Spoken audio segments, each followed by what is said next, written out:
अल्हम्दुलिल्लाह वकफ़ा व सलामुन अला इबादिहिल्लज़ीना इस्तफ़ा अम्मा बाद। मोहतरम सामिईन व नाज़रीन और बुज़ुर्गों और अज़ीज़ साथियों, आज की नशिस्त में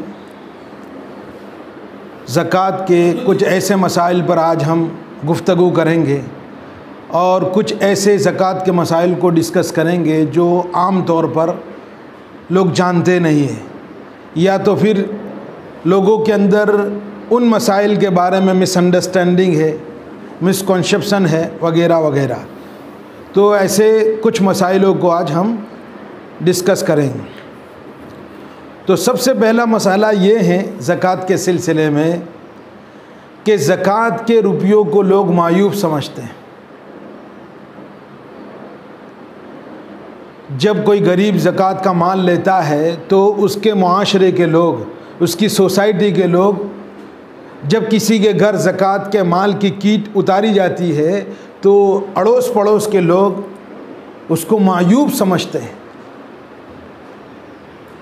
हालांकि ये तो अल्लाह तबारक व तआला ने गरीबों, मिस्कीनों और लाचारों, मोहताजों के लिए एक सिस्टम बनाया था। और सिर्फ ज़कात का सिस्टम नहीं, इस्लाम में निज़ाम मीरास है, निज़ाम औक़ाफ़ है और अमवाल गनाइम का खुम्स है और निज़ाम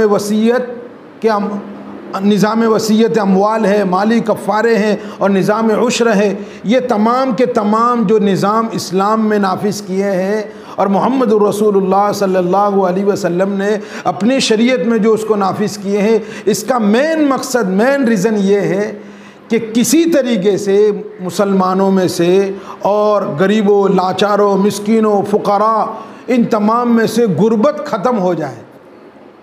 इसलिए मुस्तकिल एक अरबी आलिम ने मुस्तकिल किताब लिखी है, अल फ़क़्र कैफ़ आलजहल इस्लाम, इस्लाम में गरीबी का इलाज। पूरी दुनिया में किसी मज़हब के पास, किसी चैरिटी के पास, किसी इदारे के पास ऐसा सिस्टम नहीं है जो गरीबी को ख़त्म कर सके, जो इस्लाम के पास ये सिस्टम है। तो पहली बात यह है कि लोग ज़कात के माल को, ज़कात के रुपयों को मायूब समझते हैं। हालांकि ये तो अल्लाह ताला ने गरीबों, मिस्कीनों, लाचारों को, उनमें से गुर्बत को, इफ़लास को, फ़कीरी को, लाचारी को ख़त्म करने के लिए ये सिस्टम बनाया था। और जब उस गरीब के घर बेचारी कोई जवान लड़की होती है तो लोग क्या कहते हैं, जब इनको उसका इंट्रोडक्शन कराया जाता है तो भाई कैसा है बंदा ये, तो कहा जाता है अच्छा बंदा है, अखलाक का, कैरेक्टर का, आदत और उसका हर एतबार से बंदा अच्छा है, लेकिन बेचारा गरीब है, ज़कात का माल खाता है, लोग आके दे जाते हैं। इसका इस तरीके से इंट्रोडक्शन करवाया जाता है। लेकिन जब किसी मालदार की बात आती है तो उसके इंट्रोडक्शन में ये नहीं कर, हालांकि उसके अखलाक, आदत सब बिगड़े हुए हैं, और मज़ीद ये बात नहीं कही जाती कि इंटरेस्ट पर कारोबार करता है, ये सूद पर कारोबार करता है, सूद पर धंधा करता है, सूद लेता है या देता है, इस बारे में कोई नहीं बोलता है। हालांकि अल्लाह तबारक व तआला ने इस बारे में फरमाया है, या अय्युहल्लज़ीना आमनुत्तकुल्लाह वज़रू मा बक़िया मिनर रिबा इन कुंतुम मुमिनीन फ़इन लम तफ़अलू फ़अज़नू बिहर्बिम मिनल्लाहि व रसूली। ईमान वालो, अल्लाह से डरो और जो सूद बाकी रहेगा उसको छोड़ दो अगर तुम मोमिन हो। अगर तुम ऐसा नहीं करोगे, ये सिर्फ वईद दो जगह पे आई है। अगर तुम ऐसा नहीं करोगे, सूद पर कारोबार, सूद का लेना और सूद का देना नहीं छोड़ोगे, फ़इन लम तफ़अलू फ़अज़नू बिहर्बिम मिनल्लाहि व रसूली, अल्लाह उसके रसूल के साथ ऐलान जंग के लिए तैयार हो जाओ। इतने ख़तरनाक वाइद है। एक गरीब, हमारा मुआशरे का गरीब, फ़कीर, लाचार इंटरेस्ट पर पैसे लेने जाएगा 10% पर, 5% पर, लेकिन कोई ज़कात का माल उसको देता है तो शर्माता है। ज़कात का माल देता है तो शर्माता है। क्यों शर्माता है? लोग मुझे क्या कहेंगे, मुआशरे के लोग मुझे क्या कहेंगे, सोसाइटी के लोग मुझे क्या कहेंगे। तो मैं उन तमाम गरीबों से, लाचारों से और जो मिस्कीन हैं, मजबूर हैं, उन तमाम से दरख्वास्त करता हूँ और मालदारों से भी कि भाई जो गरीब हैं वो ये पैसे लेने में शर्म ना करें। अगर नहीं लेना चाहता है तो कोई बात नहीं, लेकिन अगर मजबूर है, लाचार है, उसके पास दूसरा कोई ऑप्शन नहीं है, तो अल्लाह ताला ने उसके लिए निज़ाम बनाया है, ये सिस्टम बनाया है, इसलिए शर्म नहीं करनी चाहिए। हाँ, इंटरेस्ट के माल से कोई शर्म नहीं करता। सूद पर लाने के लिए 2% पर 5% लाने पर शर्म नहीं कर, हालांकि उससे शर्म करनी चाहिए, उसके लिए सख्त अज़ाब है अल्लाह के यहाँ। और यहाँ ज़कात के लिए नहीं, ज़कात तो अल्लाह ताला ने बनाई, किसके लिए बनाई है? कुरान कहता है इन्नमस सदक़ातु लिल फ़ुक़रा वल मसाकीन वल आमिलीन अलैहा वल मुअल्लफ़ति क़ुलूबुहुम व फ़िर रिक़ाब वल गारिमीन व फ़ी सबीलिल्लाहि व इब्निस सबील। ये 8 मसारिफ़ बयान किए हैं कि इन लोगों को ज़कात दे सकते हैं, फ़कीर हो, मिस्कीन हो, वगैरह वगैरह। तो एक बात ये क्लियर हो गई कि ज़कात के रुपयों को मायूब नहीं समझना चाहिए। दूसरा मसला एक ये है, दूसरा मसला एक ये है कि जो कोई मालदार किसी गरीब को ज़कात देता है, ज़कात का माल देता है, ज़कात की किट देता है, तो फिर उसके घर का पानी, उसके घर का खाना नहीं खाता है। बहुत सारे लोग ऐसे होते हैं जो अपने आप को बहुत बड़ा समझते हैं, हालांकि अल्लाह ताला ने ये माल अल्लाह ने उसको दिया है, अल्लाह ने एहसान किया उस पर माल देकर, इसलिए उसके माल में ये हक़ है। ज़कात ये गरीबों का हक़ है, ये निकालना ही निकालना है 2.5%, उसमें कोई दो राय नहीं। ये फ़र्ज़ है, जिस तरीके से, जिस अक़ीदे के साथ हम नमाज़ पढ़ते हैं, उसी अक़ीदे के साथ ज़कात भी निकालनी है। तो कुछ मालदार इस तरीके का वहम रखते हैं, हालांकि इस पर हदीस है, हमारे नबी पाक सल्लल्लाहु अलैहि वसल्लम एक मरतबा बरीरा के पास, हज़रत आयशा की बांदी है बरीरा, वो हमारे नबी पाक सल्लल्लाहु अलैहि वसल्लम के पास आए और यूँ कह रहे बरीरा कुछ खाना है। तो बरीरा ने क्या कहा, या रसूल अल्लाह सदका का गोश्त आया हुआ है।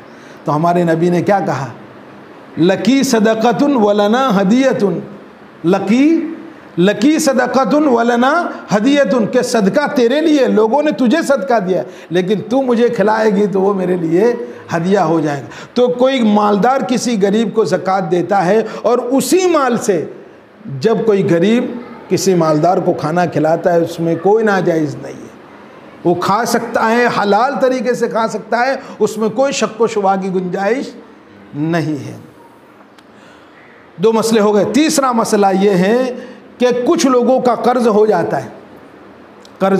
है, तो कर्ज़ में ज़कात का माल दिया जा सकता है। लेकिन कुछ लोग ऐसे हैं कि इनका कर्ज़ा तो हो जाता है, लेकिन उनके पास मज़ीद प्लॉट होता है, घर होते हैं, कारोबार हो, मतलब घर होता है, उसके अलावा सॉलिड फॉर्म में बहुत सारी प्रॉपर्टी होती है, लिक्विड में उसके पास प्रॉपर्टी, कोई पैसे वैसे नकद कैश नहीं है, लेकिन सॉलिड फॉर्म में ज़मीन है, प्लॉट है, दूसरे 2-3 घर है, उसके अलावा बहुत कुछ है उसके पास।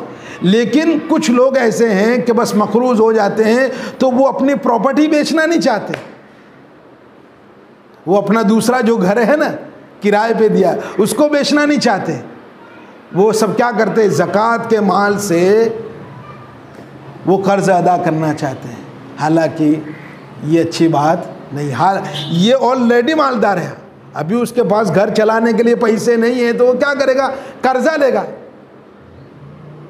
कर्ज़ा लेगा लोगों की, इतनी तो उसकी दुनिया में क्रेडिट होती है, उसके माशरे में, उसके समाज में, कर्ज़ा लेगा लोगों के पास, और उसकी जो प्रॉपर्टी है जब उसकी लिक्विड फॉर्म में हो जाए तो फिर उसको कर्ज़ा चुका दे। लेकिन बहुत सारे लोग क्या करते हैं, कर्ज़ा हो जाता है, फिर ज़कात के माल से कर्ज़ा चुकाने की कोशिश करते। उसमें परेशानी क्या है कि गरीबों का माल और गरीबों का हक़ ख़त्म हो जाता है। जो पैसे वहाँ पहुँचने चाहिए थे, ये बंदा अपनी प्रॉपर्टी को बहाल रख के ज़कात के माल से अपना देवा और कर्ज़ा उतार रहा है, इसलिए ये सही नहीं है।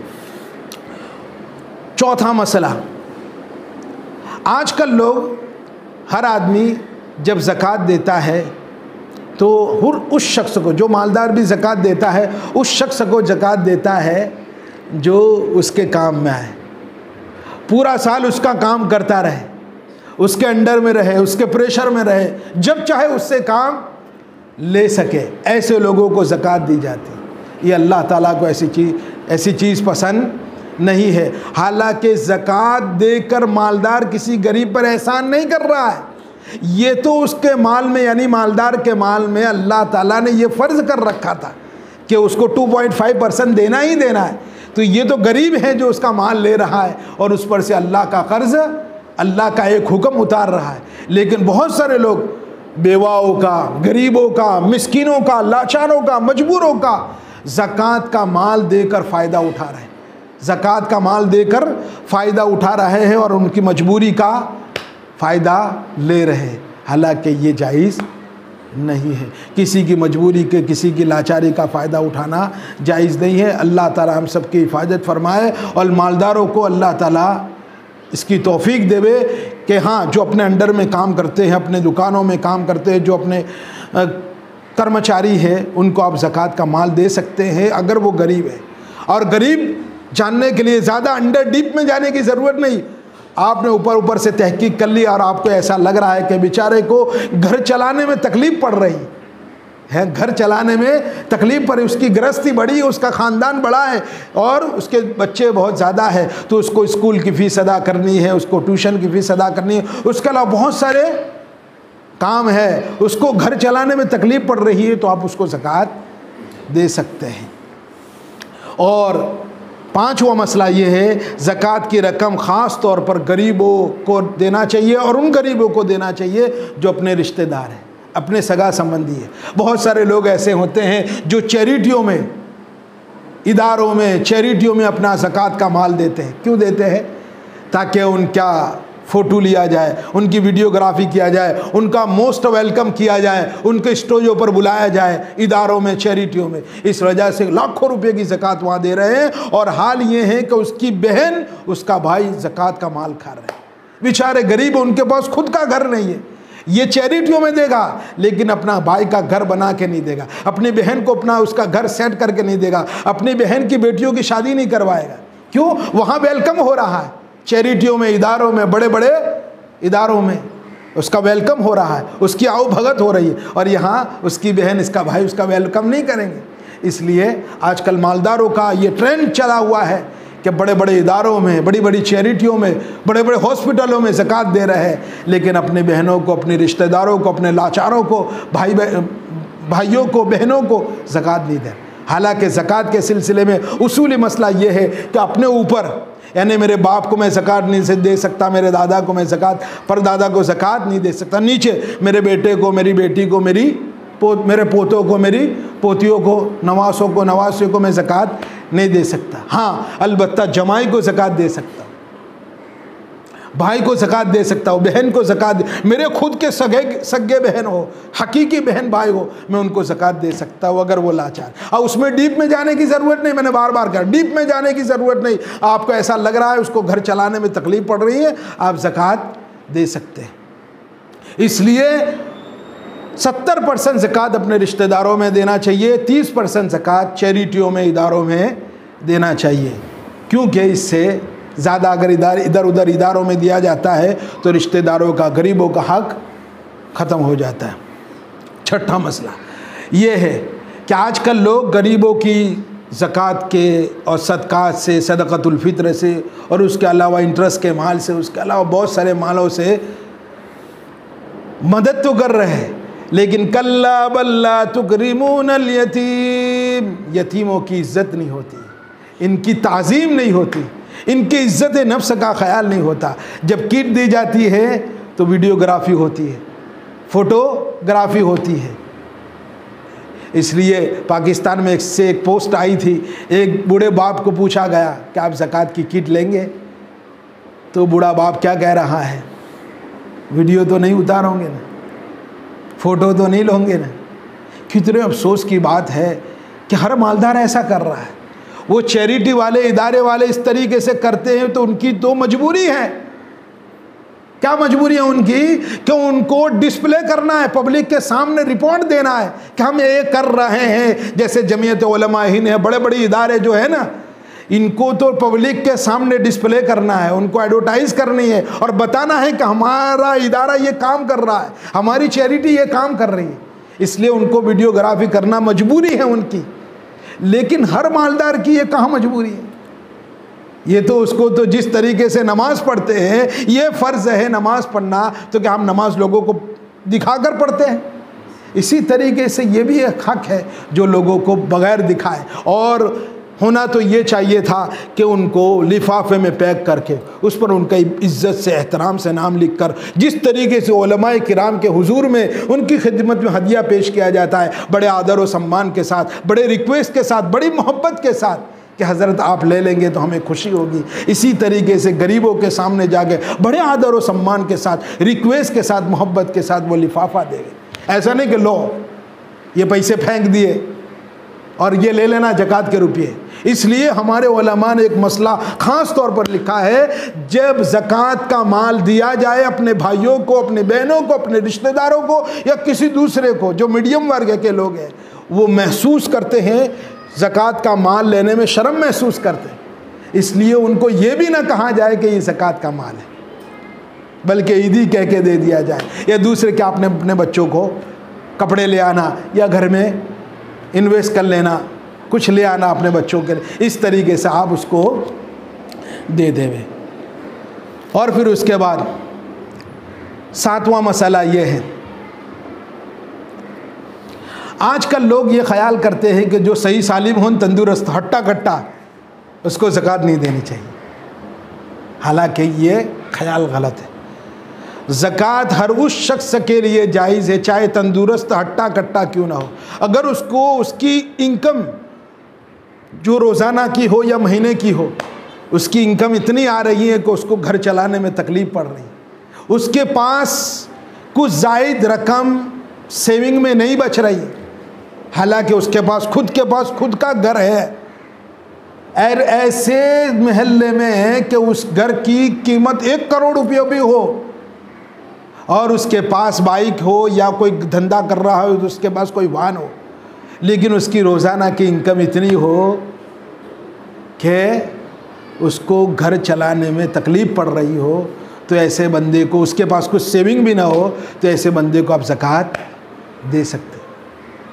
उसकी बीवी का मामला अलग है, उस खामिन का मामला अलग। बीवी के पास 25 तोला नहीं 50 तोला सोना क्यों ना हो, लेकिन उस बंदे के पास नहीं है, तो भी उस बंदे को ज़कात दी जा सकती। बीवी का माल इसका माल नहीं है, याद रखना। बीवी 100 तोला लेके आई है उसके माँ के घर से, वो उसका माल है, ये बीवी का, खाविन का माल नहीं है। खाविन का माल अलग है, बीवी का माल अलग है। बीवी की मालदारी की वजह से खाविन को मालदार नहीं समझा जाएगा। समझ में आ रही बात? इसलिए ये बात ध्यान रखना चाहिए, चाहे तंदुरुस्त ही क्यों ना हो, अगर उसको घर चलाने में तकलीफ़ पड़ रही है तो उसको आप ज़कात दे सकते हैं। फिर उसके बाद कुछ लोग ऐसे होते हैं कि जो कुछ मालदार क्या हर साल ज़कात देते, जिसको देते हैं है भाई, जिस तरीके से हर साल एक बंदे को, एक गरीब को ज़कात दिया जाता है, अपने कुछ ख़ास लोगों को, तो हर साल उसी को ज़कात दे रहे। हालांकि उन ज़कात लेने वालों को, बंदों को भी चाहिए कि हर साल, उस ज़कात लेने वाले बंदों को भी चाहिए हर साल अगर वो ज़कात लेते हैं और फिर उनकी कैपेसिटी हो चुकी है, उनका बच्चा या वो खुद कमाते हो गए, उनका घर अच्छी तरीके से चल रहा है, तो जो हर साल ज़कात देने के लिए आ रहा है उसको कहना चाहिए भाई इस साल ज़रूरत नहीं है मुझे, इस साल मैं मालदार हूँ, इस साल मैं ज़कात का मुस्तहिक नहीं हूँ। इसलिए हर साल जिसको दे रहे उसकी तहकीक करना चाहिए कि ये ज़कात के मुस्तहिक है कि नहीं है। इस साल ये मालदार तो नहीं हो गए, उनके बच्चे वेल सेट तो नहीं हो गए। अब क्या, अगर बच्चे वेल सेट हो गए, वो भी अच्छा कमाता हो गया है, तो फिर खुद को कहना चाहिए कि भाई मैं इस साल ज़कात का मुस्तहिक नहीं हूँ, मुझे ज़कात नहीं लेनी है। और फिर उसके बाद एक बात कह के बात ख़त्म। 10वां मसला शायद है कि किसी बंदे को ज़कात इस तरीके से नहीं दे सकते मुनाफे का मालिक बनाकर। मिसाल के तौर मेरे को 25,000 रुपये की या 50,000 रुपये की मेरी सालाना ज़कात निकलती है, तो मेरा एक किराएदार है, मेरा एक मज़ीद घर है अलग जो मेरे किराए पे चलता है, तो उसमें बेचारा गरीब कोई रहता है, तो मैं ऐसा नहीं कह सकता कि आप जो जितने महीने रह रहे, 1 साल का किराया 25,000 रुपये होता है, 30,000 रुपये होते हैं, मैंने आपका किराया माफ़ कर दिया, मैंने मेरी ज़कात आपके किराए में मैंने माफ़ कर दी, मुझे आपका किराया नहीं लेना। इस तरीके से ज़कात अदा होगी नहीं। ज़कात का माल उसको देना है, फिर वो जो चाहे उसकी मर्ज़ी है। इसलिए बहुत सारे लोग आजकल कीट दे रहे हैं, मालूम नहीं क्या से क्या दे रहे हैं। इस वजह से सबसे बेहतरीन चीज़ क्या है पैसे है, कैश है, क्योंकि अभी आगे रमज़ान और मुबारक का महीना आ रहा है। किसी को कैश देंगे तो कैश से बंदे की पूरी ज़रूरत पूरी हो जाए। और ज़कात का जो मेन मकसद मेन जो मकसद है वो गरीबों की ज़रूरतमंदों की, लाचारों की, हाजतमंदों की ज़रूरत को पूरा करना है। और वो ज़रूरत अकमल तौर पर जो पूरी होती है वो किससे पूरी होती है? कैश रुपयों से। लिक्विड फॉर्म में जो रुपये होते हैं, कैश रुपयों से ज़रूरत पूरी होती है। अगर आप कोई चीज़ दे देते हैं, मिसाल के तौर पर आपने मुझे शक्कर दे दी या तेल दे दिया या उसके अलावा कुछ और चीज़ें दे दी, ऑलरेडी मेरे घर में है, मुझे अभी उसकी ज़रूरत नहीं है, अभी मेरे बच्चों के कपड़े लाने हैं, ये करना है, वो करना, बहुत सारे गरीबों को ज़रूरत होती है। इसलिए कैश देना सबसे अफजल है और सबसे बेहतरीन है। और यही तमाम उलमा का एग्रीड अपॉन मसला है कि अफजल कैश देना है, ताकि इससे गरीब की हर ज़रूरत पूरी होती है। अल्लाह ताला हम सबको अमल की तौफीक नसीब फरमाए। जो बातें कही गई है अल्लाह ताला मुझे भी और आप सबको उस पर अमल करने की तौफीक नसीब फरमाए। हमारे मालदारों को भी इस पर तौफीक नसीब फरमाए और गरीबों को, हम सबको अल्लाह ताला अपनी मोहब्बत नसीब फरमाए और रमज़ान मुबारक की कदर की तौफीक नसीब फरमाए।